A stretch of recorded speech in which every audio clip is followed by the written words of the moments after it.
Assalamualaikum warahmatullahi wabarakatuh. Saya Inansa Mardian Kalista. Di sini saya akan mempresentasikan UAS Mekanika Tanah.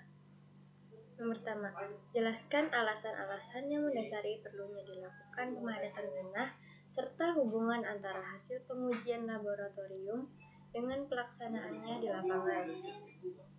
Alasan-alasan yang mendasari perlunya dilakukan pemadatan tanah yaitu supaya udara dalam tanah berkurang dan bertambahnya kerapatan tanah dengan diadakannya pemadatan tersebut. Maka tanah tidak akan mudah digeser meskipun diberi air, serta dapat memperkuat fondasi bangunan. Hubungan antara hasil pengujian laboratorium dengan pelaksanaannya di lapangan. Hasil pengujian laboratorium digunakan sebagai pedoman untuk menentukan syarat-syarat yang harus dipenuhi ketika pemadatan di lapangan. Dikarenakan sangat sulit jika menentukan kadar air optimum dengan langsung melakukan pemadatan di lapangan. Jelaskan tahap-tahap pengujian pemadatan di laboratorium dan bagaimana kita harus menentukan jenis pengujian laboratorium yang ada. Tahap pengujian di laboratorium yaitu siapkan tanah, saring tanah menggunakan saringan nomor 4, kemudian tanah diberi air dan didiamkan selama 24 jam agar air menyerap dengan rata.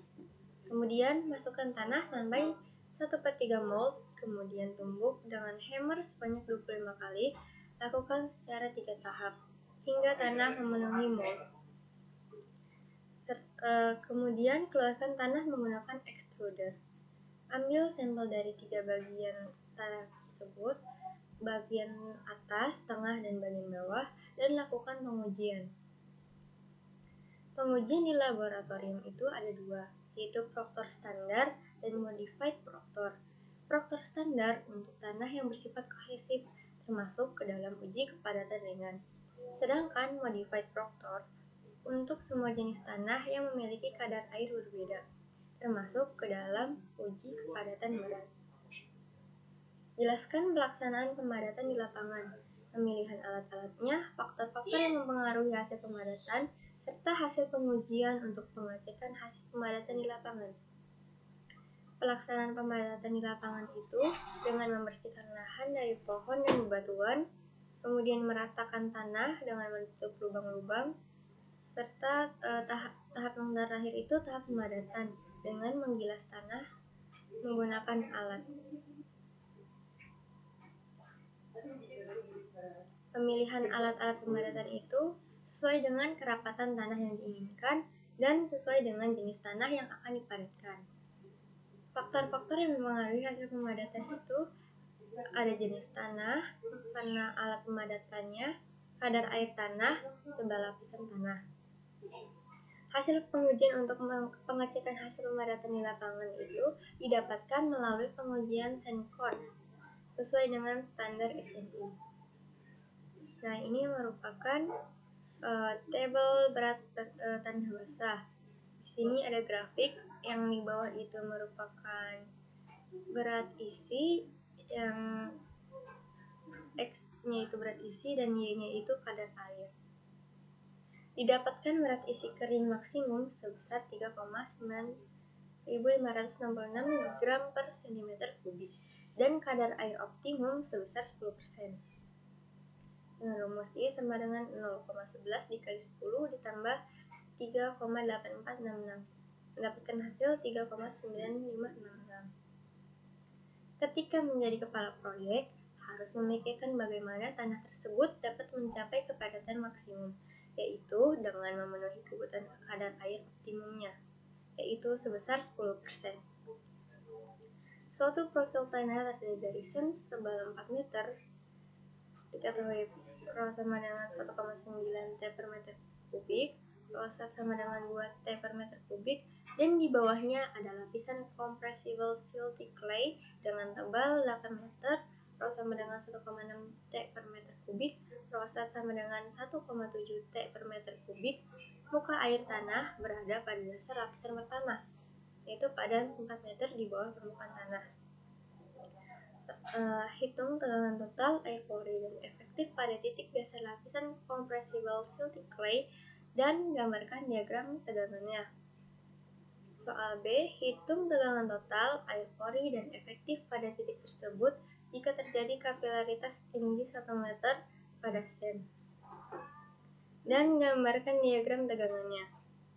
Soal C, hitung tegangan total air pori dan efektif pada titik tersebut jika muka air tanah naik sampai 1 meter. Hitung tegangan total air pori dan efektif pada titik tersebut jika muka air tanah naik sampai 1 meter pada sen dan gambarkan diagram tegangannya. Soal yang D, berikan komentar mengenai kondisi-kondisi di atas terhadap tegangan yang terjadi. Nah, di sini merupakan ada tabelnya. Didapatkan tegangan totalnya itu 21,2 T per meter kubik dari rumus P kali Rho kali 4 ditambah P sat dikali 8. Tegangan pori didapatkan 8 menggunakan rumus PW dikali D dikurangi HW. Tegangan efektif didapatkan jumlah 13,2 T per meter persegi. Nah, selanjutnya ada tegangan total. Rumusnya sama dengan hasil 21,6 T per meter persegi, tegangan porinya dengan total 13 T per meter persegi, dan tegangan efektifnya 8,6 T per meter persegi. Tegangan total yang soal C, tegangan totalnya didapatkan 22,6 T per meter persegi, tegangan porinya 13, tegangan efektifnya 9,6. Jika muka air tanah mengalami kenaikan, akan berpengaruh pada muai lengan pori yang membesar, sedangkan tegangan efektif akan semakin menurun. Selanjutnya soal nomor 3. Potongan bendungan ditunjukkan pada gambar di bawah ini dengan koefisien permeabilitas tanah sebesar 3 dikali 10 pangkat minus 7 meter per detik. Gambarkan jaringan aliran untuk rembesan di bawah suatu struktur seperti gambar berikut. Nah, ini merupakan gambar jaringan aliran rembesan di bawah suatu struktur. Nah, diketahui K-nya itu sama dengan 3,40 pangkat minus 7, H-nya itu sama dengan 15, NF-nya itu sama dengan 3, ND-nya sama dengan 8.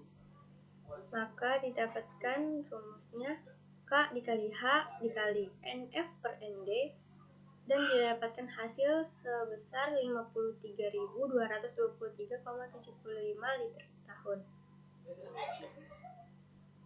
Selanjutnya gambar diagram gaya angkat atau uplift pada dasar struktur.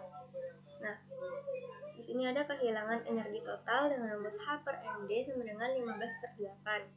Titik A yaitu yang terdapat pada kiri bangunan, tinggi tekanan pada titik A dikali sama dengan PW. Didapatkan hasil 16,125. Titik B didapatkan hasil 14,25, titik C-nya didapatkan 12,375, titik D-nya 10,5, titik E-nya 8,625. Nah, di sini merupakan gambar diagram gaya angkatnya. Sekian presentasi dari saya. Kurang lebihnya mohon maaf. Wassalamualaikum warahmatullahi wabarakatuh.